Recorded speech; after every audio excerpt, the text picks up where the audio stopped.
Sister, ragi தோசைக்கு வந்து நான் எப்படி செய்யலாம்னு சொல்லுது. நான் ஊற போட்டு அரைக்கக்கூடியது இது. நேரத்தில் இதுதான் ராகி, முழு ராகி. நான் இப்போ அப்படி ஒரு கப்புக்கு எடுத்திருக்கேன். ஒரு கப் ராகி, சரியா?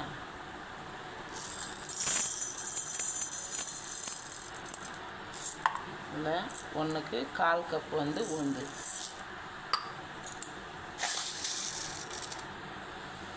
ஒரு ஸ்பூன் வெந்தயம்.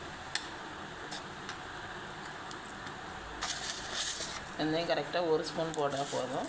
இவ்வளோத்தையும் போட்டு ஒரு 4 மணி நேரம், ஒரு 5 மணி நேரம் ஊற வச்சு அடுத்தால அரைக்கும்போது ஒரு இப்படி ஸ்பூன் இருக்கல, இதுக்கு 2 ஸ்பூன் அல்லாட்டு 2 ஸ்பூன், இந்த அளவுக்கு 2 ஸ்பூன் சாதம் நம்ம சாப்பாடு இருக்குல்ல, அது 2 ஸ்பூன் போட்டு மிக்சியில் அரைச்சி நம்ம உப்பு போட்டு வச்சுட்டா போதும். நைட்டு காலையில் எழுந்திரிச்சி